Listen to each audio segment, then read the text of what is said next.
Today here we stand, Menzies for Palestine collaborates with Nillumbik and Whitehorse for Palestine. So if you can check on the website or the information about these groups, and you can involve in one of them if you like. We are gathered here because of genocide is being carried out before the eyes of the world. We are gathered because the children of Gaza are being starved, bombed, and displaced, and because silence is not an option. Today we raise our voices together for life and dignity and for freedom. We stand here with the people of Gaza, and we connect our struggle here with the global struggle, including the Sumud flotilla, which carries courage and hope across the seas, breaking the siege with the message, Palestine will live, Gaza will rise. Throughout today, we will hear from our four powerful speakers, voices of truth and justice. Let's keep our energy strong. Let's raise our voices so loud that cannot be ignored. From the river to the sea,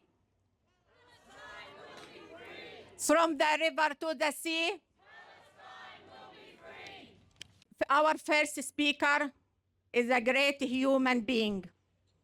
She has returned from a medical mission in Gaza, where she worked under the most dangerous and heartbreak conditions to save lives in the middle of genocide.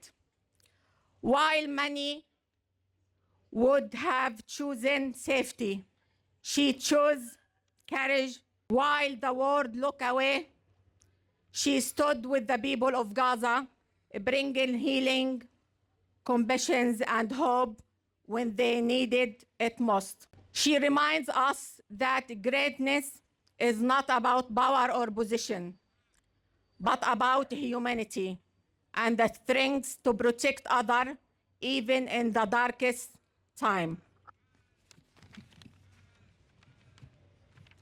Welcome with me Dr. Bushra Othman, a Palestinian-Australian general surgeon, currently doing her colorectal subspecialist training, grew up in the eastern suburbs of Melbourne, has been on 3 medical missions to Gaza, most recently one returning mid-July 2025. Please welcome with me Dr. Bushra Othman.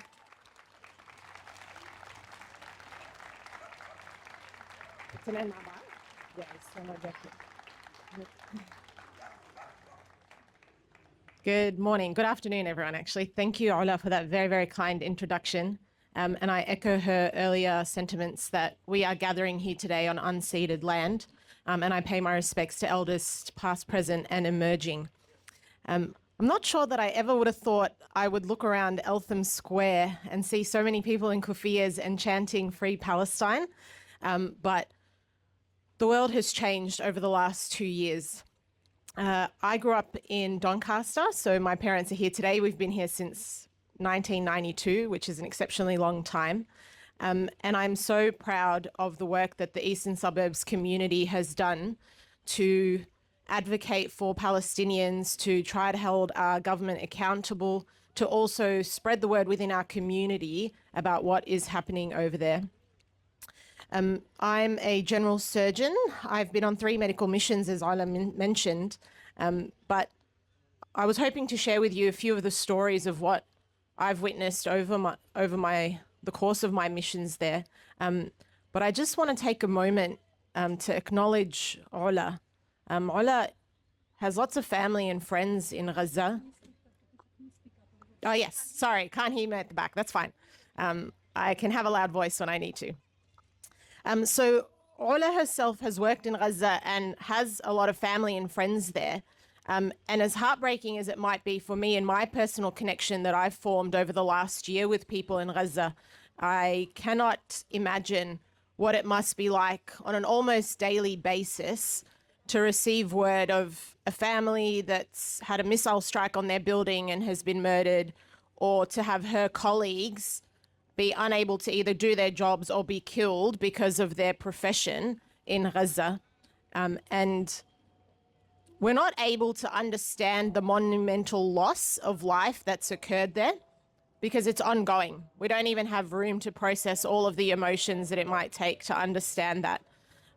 So I think the fact that she's out here day in, day out amongst all the other Palestinians who have a direct connection to everything happening in Gaza at the moment speaks to her strength and her courage. For me, yeah, where is Ola? We've lost her.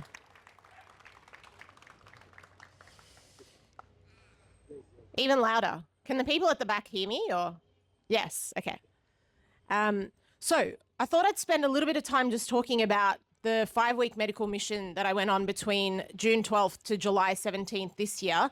And I entered with PANZMA, the Palestinian Australian New Zealand Medical Association. For me, I've had a lot of contact with my friends and colleagues over there over the last year since I'd first been. And the first thing that I'll say is that most people didn't expect that I would actually get approved by Israel to go in on my 3rd medical mission. So there is a rejection rate of about 50% for any healthcare worker that wants to enter into Gaza on a emergency medical mission team. You are limited in what you can bring in with you. And this is all on purpose. So Israel waits until the night before you're meant to go in on your medical mission to either give you the news that you're going to be either approved or rejected. So some of my colleagues on my missions have flown from Australia to Jordan to be told 6 or 12 hours before they're meant to enter that, no, you're formally rejected. People such as Ola, who might be Palestinian and who have an identity card, just based on the fact that they are Palestinian, will be either not approved to enter or will be banned from even applying. That's called state-sanctioned racism. So we talk a lot about racism and what that means. I can't explain to you how I cannot change the DNA that's coursing through my blood, but that people want to prevent me from helping my own kin just based on that fact. When I entered this time in June, the first thing that was immediately noticeable was the destruction. It's infinitely worse than when I was there and left in January. So the first few kilometers as we were entering even through Deir al-Balah, there are complete suburbs that have been flattened. Everyone's probably seen the aerial images of Rafah have been completely wiped out. There's not even any community living in Rafah, which is in the southern borders of Gaza at the moment. And when I arrived to the hospital, the first thing that I noticed was how much the starvation has affected everyone from young to old. People had lost 10, 15, 20 kilos since I'd last left. It's very hard to explain what starvation does to a community, other than the fact that none of us here have ever really been in a position to probably understand what that really means. What it means is that you would be desperate enough to try to find that one meal a day for your family. It means that you're constantly under pressure and tension to think about how you might be able to allow your family to survive. And on top of that, what's been instituted through the US and Israeli partnership at these so-called 8 distribution sites is really just a way for them to be able to slaughter people, slaughter Palestinians that are desperate enough to want to try to feed themselves or their families.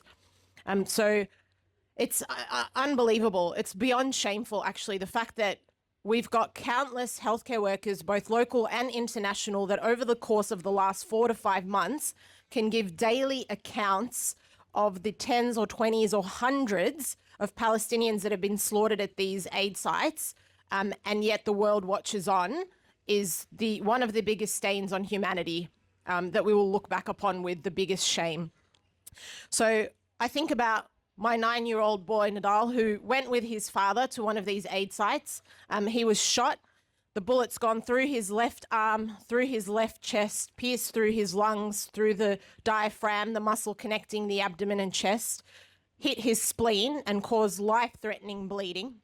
And within 10 minutes, we'd opened up his chest and opened up his abdomen, and he essentially bled on the operating table. He must have lost 3 or 4 litres of blood. Now, we embarked on that case knowing that he had a very slim chance of survival, but you have to do anything possible. It's an impossible choice to make, to sit there and say, this is a child that I'm not going to operate on because I think that he won't survive, but you feel that you must, despite the circumstances. And when his father came in, dressed in his tattered clothing, to weep for his boy while he was on the operating table, is a moment I'll never forget. He actually picked him up off the operating table. Normally they would put the martyrs in a white cloth and send them to the hospital refrigerator to be cleaned and then buried.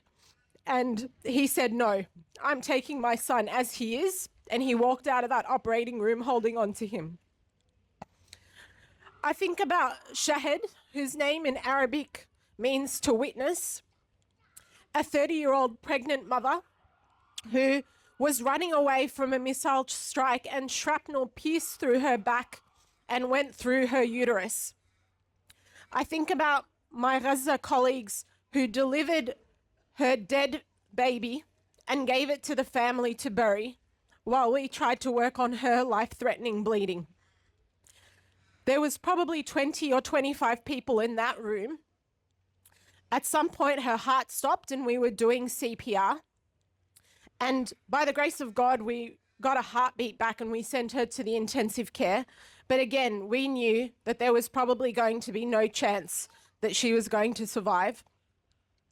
And it is a blessing for the patients who end up passing away and go on to the next life, because to try to think about what their lives could be after surviving such harrowing injuries is impossible. I think about some of my colleagues, Mahmoud, who's an anesthetic doctor or technician in Gaza, who had to be displaced to the south so that he could look after his pregnant wife and kids, who the other day walked 4 hours on foot to go to the Shifa hospital to be able to do his 24-hour shift, because he wants to stand firm and be able to offer a service to help his community.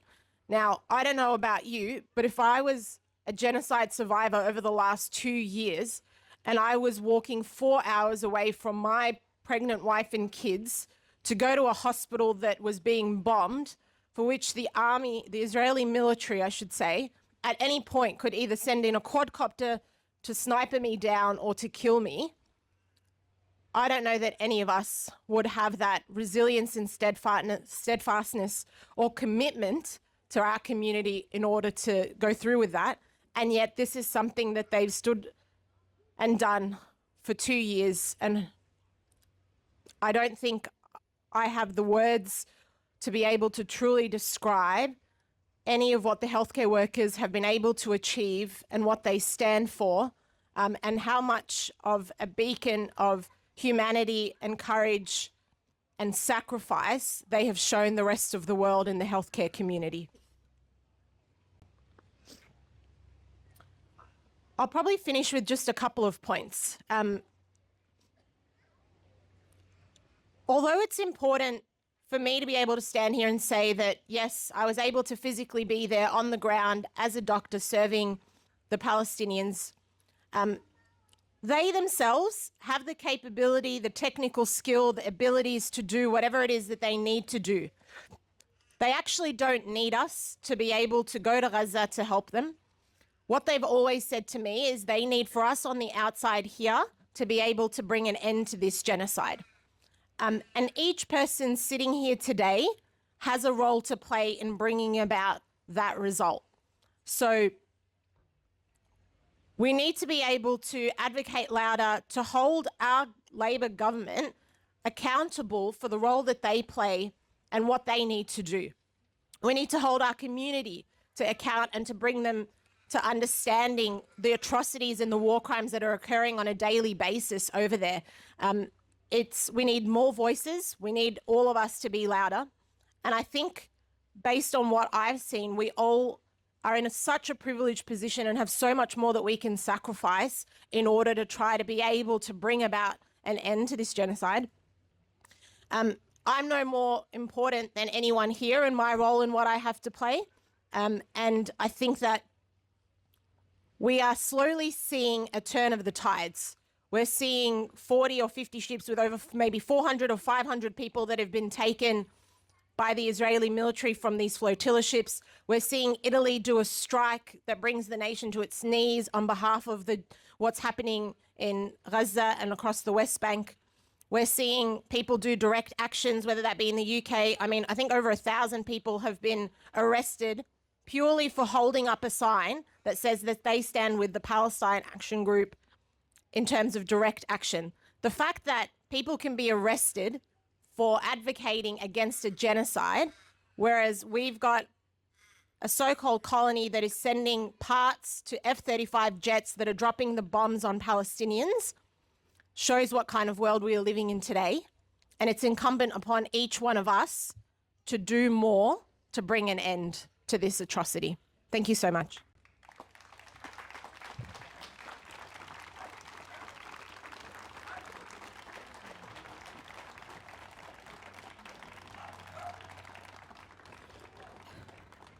Thank you, Dr. Bushra, for this amazing speech. Really, I couldn't imagine what you're facing there and what you see there. Thank you so much. When hospitals become a target, it is humanity itself under attack. The UN has described Gaza health system as beyond collapse. Doctors, nurses, medical staff, many of them killed while working under their last breath to save lives. Before I introduce our second speaker, I'm just want to mention about our petitions. Please, it's circulating here and it's with Sister Noha, the flyer. Please sign, this is Manningham Council, to review contracts that are complicit in war criminals and human rights abuse. So please sign this petition. Our second speaker, Jiselle Hanna, is a secretary at the Community and Public Sector Union Victoria branch. She was elected in July this year on a platform of building and democratic fighting union that stand up for workers. Jiselle has been a union member for more than a decade, working across of justice and community safety sector before taking on leadership of the union. She has a long history of grassroots activism from anti-war and anti-racism campaigns to support workers struggling in Australia and across Asia Pacific. Please welcome with me, Jiselle.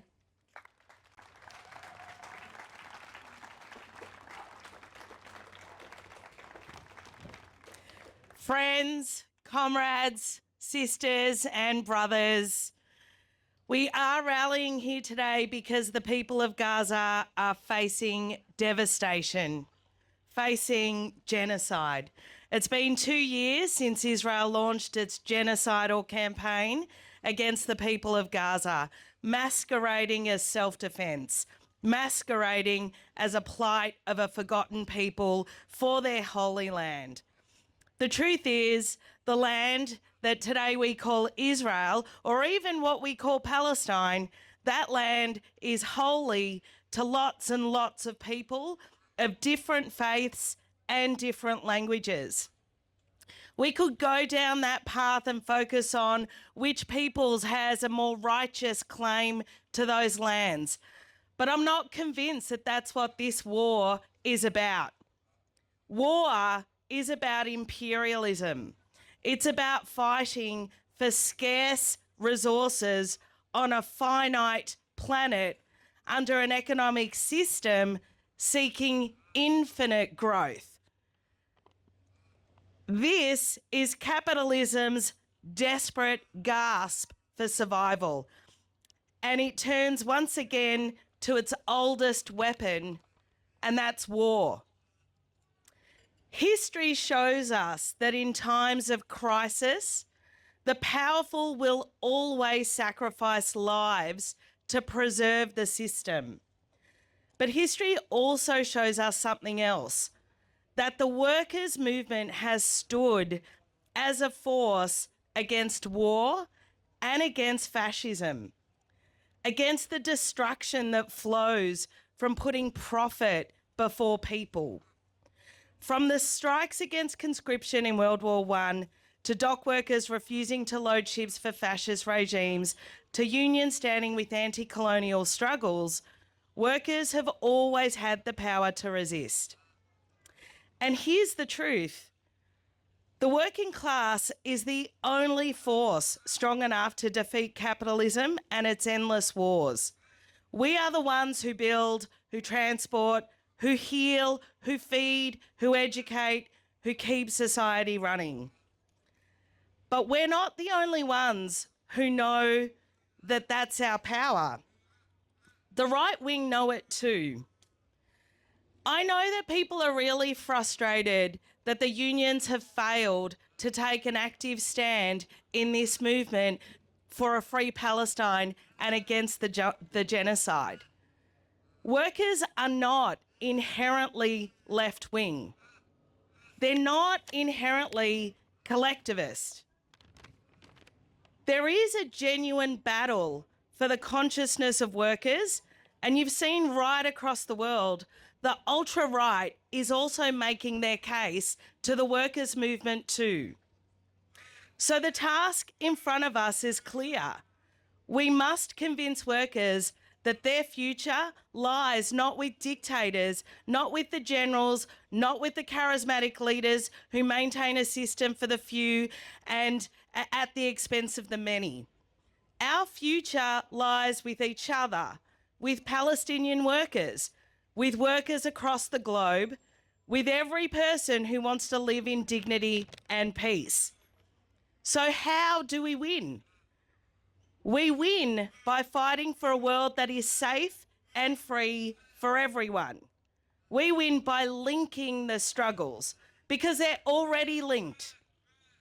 The struggle for Palestine is connected to the fight for climate justice, for refugee rights, for housing, for decent jobs, for the right to live without fear. Capitalism denies us all of this and it tries to keep us isolated in our struggles. But when we join them together, when we see the thread that ties them all, that is how we build real power. That's why the struggle for Palestine is the struggle for the world. Because when we demand freedom for Palestine, we're demanding an end to a system that fuels war, division, and exploitation everywhere. When we stand for internationalism, we're building the only alternative to endless war. Solidarity between workers, across borders, across identities, united against those who profit from our suffering. Comrades, our task is not simple, but it is urgent. We must organise, we must educate, we must win the hearts and minds of workers to the cause of Palestine and the cause of internationalism. Because only a workers' movement that knows its own power can bring an end to imperialism, to war, and the system that breeds war. Let's fight for a world where every person can live free, in dignity, with justice. Let's fight for Palestine, and through that fight, let's fight for the world. Free, free Palestine! Free, free Palestine! From the river to the sea!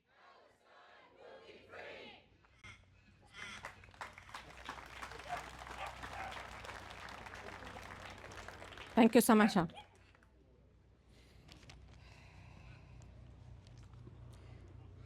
As we standing here, families in Gaza are being starved till death. Children go to sleep hungry and maybe never woke up again. Hospitals have been turned into graveyards. This is not a natural disaster. This is a catastrophe. And yet Gaza resists. Gaza stand tall. This is sumud. This is sumud. This is why people across the globe, through the global sumud flotilla, are taking action to break the siege. Our movement is international and it's growing now. Our next speaker, Samanthi Fanduanda. She is a senior lecturer in gender and development at Monash University. Please welcome her.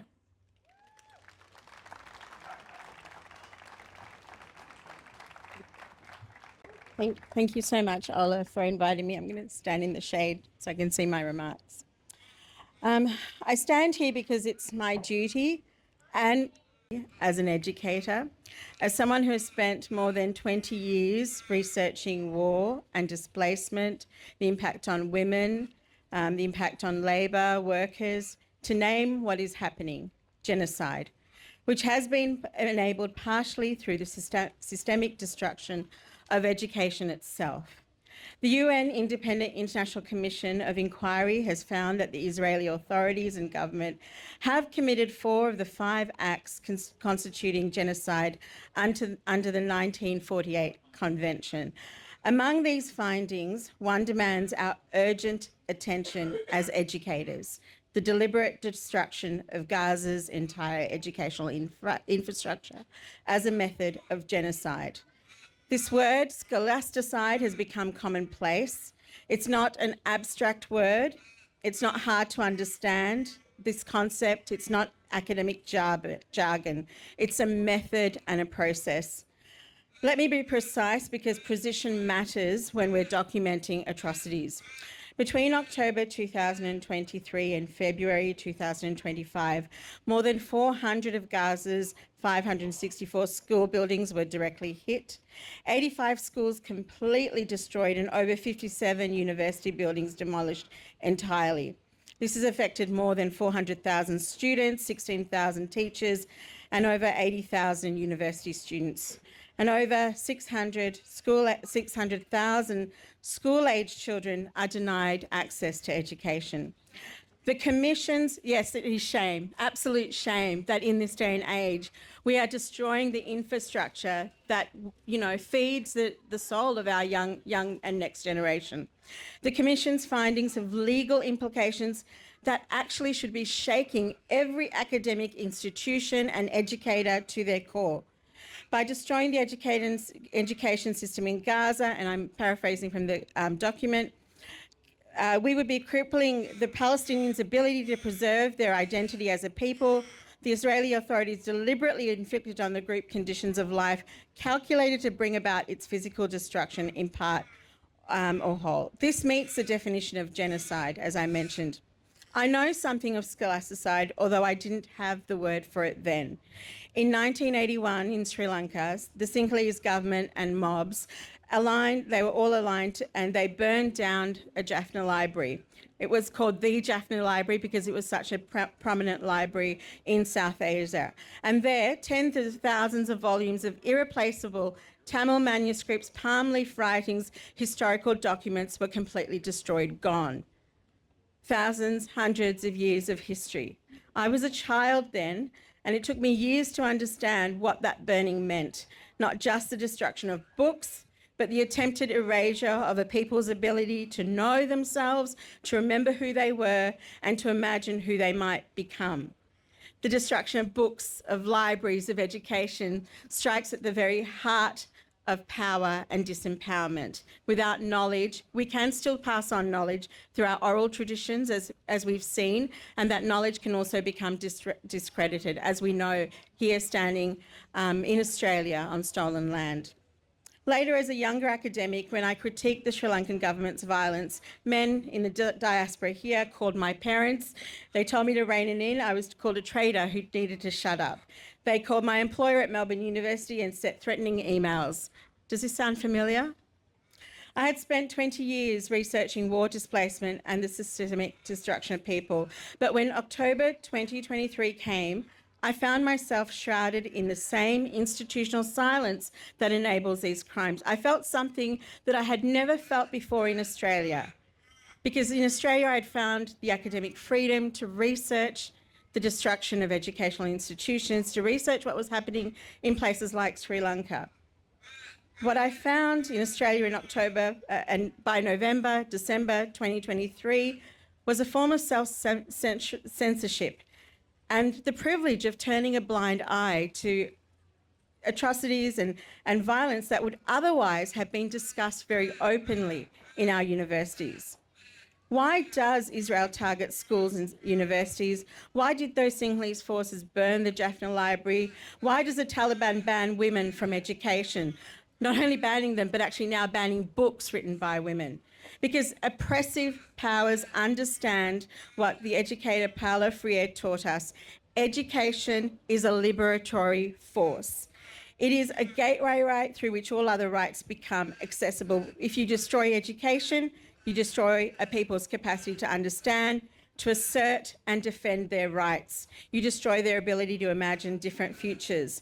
But today, many of us are faced with confronting a bitter truth about our employers, our institutions. And here's an example from my own institution. Monash University has entered into something called the Maverick AI Sovereign Capability Partnership with Navita. It sounds incredibly innovative and exciting. It sounds neutral. It's something we need to build to defend Australia's sovereign capabilities. But Navita is currently building a 500 million server farm in Israel during the genocide. And I'm using the word deliberately again. We're engaging in business with businesses that engage in countries perpetuating genocide. Every university has a policy on environmental and social governance, but partnerships with war profiteers seems to fall outside of the scope of our university businesses. And as we're living through this moment, we're told on our campuses we have to preserve safety, we have to preserve social cohesion, all excellent things that we must endure to do. No one is arguing against social, against social cohesion or things like collegiality. But what is this social cohesion and collegiality for? The Scholars at Risk Network has documented more than 300 attacks on education across 49 countries last year. They're not confined to authoritarian regimes anymore. They're not confined to Israeli actions in Palestine anymore. Our universities maintain military partnerships and they're contributing directly to the AUKUS agenda. They're part of AUKUS Pillar 2 capabilities. While Palestinian universities are obliterated, we're theorising decolonisation and we're remaining silent about ongoing destruction. We become what Palestinian scholar Shalap Kevorkian calls the global pillar of the genocidal apparatus. Some of us academics are thinking about our mortgages, our careers, and I understand. But what we also know is that we come to theory because we are hurting. That's what bell hooks are really famous. Sorry to be all academic, but she told us that we come to theory, bell hooks. We come to theory because we're hurting. But if that theory doesn't translate to practice, when people are being destroyed, then it becomes a shelter for our own cowardice. And that's what we're looking at now. Why aren't we speaking out more? Why are we so afraid to name things as we are? This is a question that's facing all universities today. It's facing all educational institutions and other forms of institutions too. Every destroyed school, every burned library, every silenced academic creates another form of silence in our collective hearts. We have to be able to grieve, but we have to also be able to protest. We carry around this grief and our outrage as we go about our businesses, grading papers, attending meetings, pretending that all is normal when we know what is happening in the world. And naming things is what universities are designed for, but we're being shut down and being silenced because of what is actually happening directly in Palestine today. There is enough legal evidence, there is enough live streamed evidence that educational destruction in Gaza does constitute genocide. I stand here because those of us who understand what genocide is, what scholasticide is, those who have seen it, who have studied it and lived through it and its aftermath, we have an obligation to speak where we see it happening again, and we have a choice in our education facilities. We can continue with our conferences, we can continue with our publications, our debates, while an entire people is being destroyed.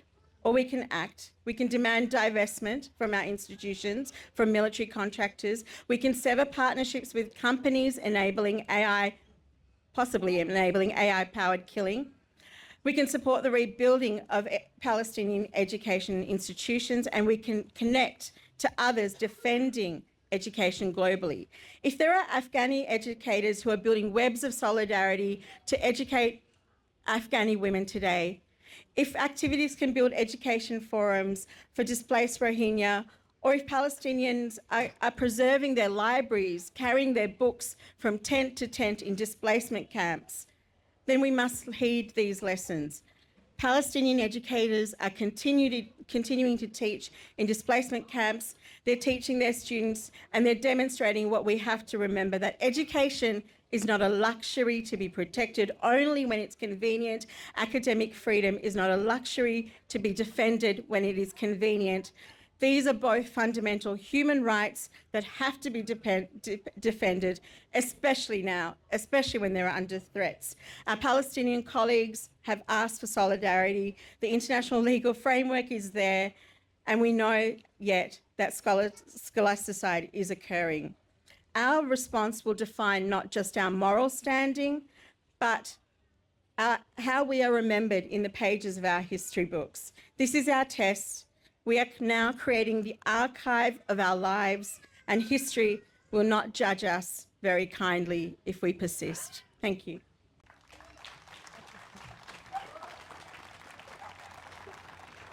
Thank you, Samanthi. Free, free Palestine! Free, free Palestine! From the river to the sea! From the river to the sea!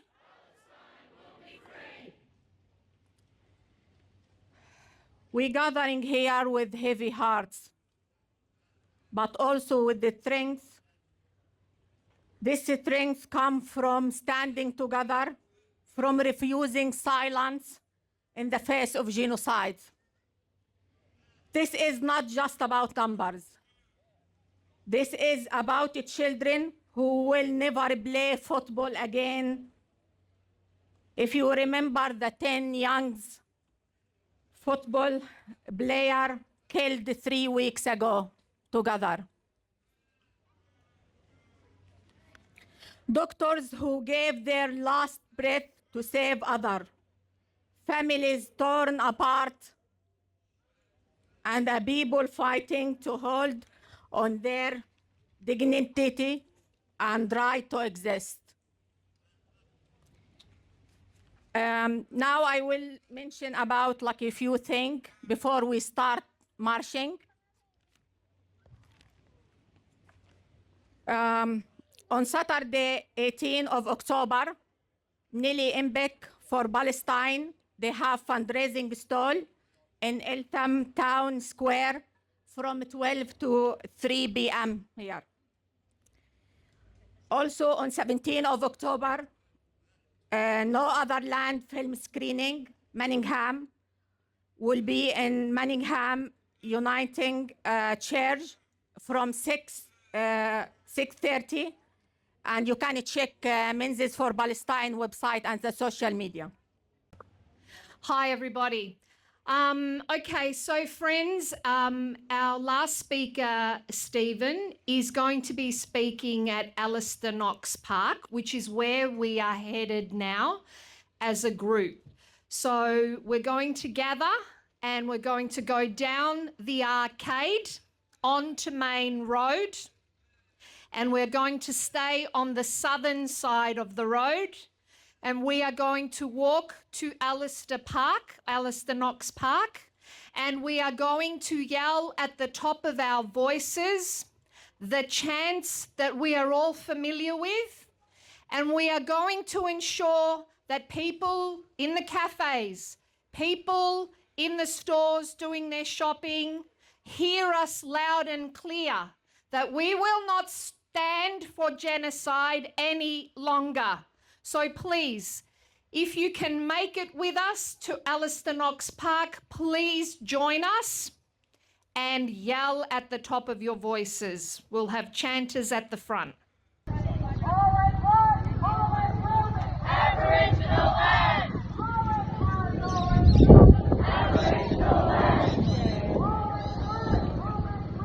Aboriginal land!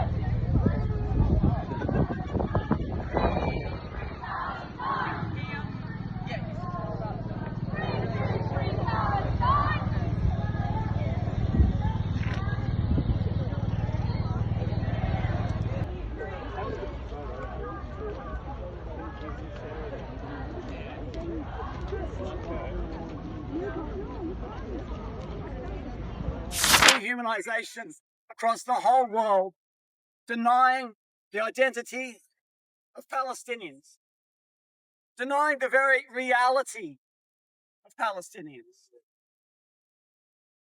So Israel is carrying out this genocide, but unfortunately, there are lots of non-Israelis helping. So many people across the world.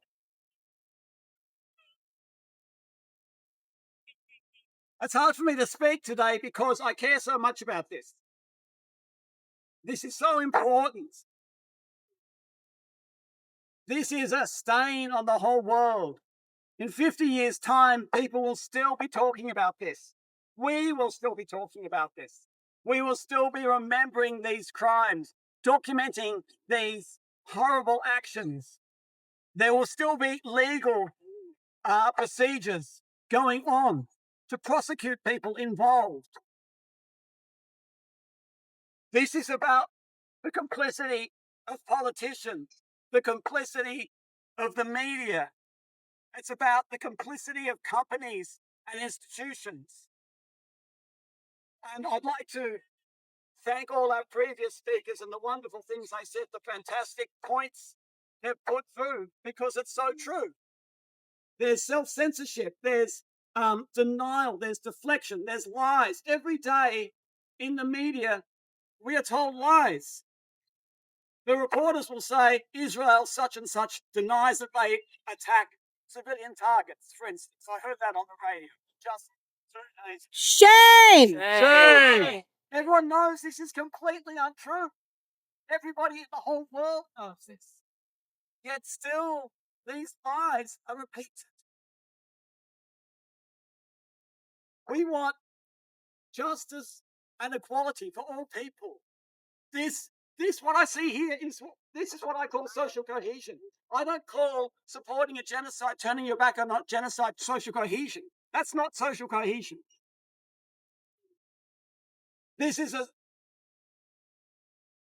such an important thing, partly because of the horrible things that are being done, but what's in a way also terrible and terrifying is the massive level of complicity with institutions right across the world.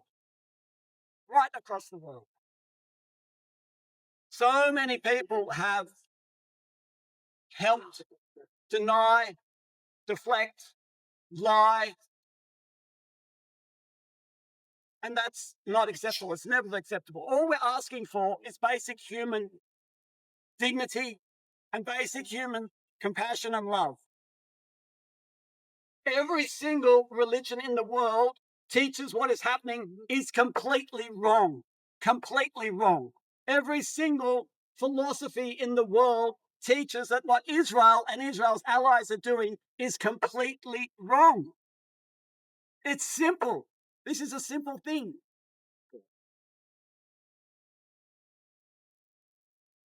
Thank you all for being here. That's so important to me and to everybody else, because this is a community of equals. This is a horizontal structure.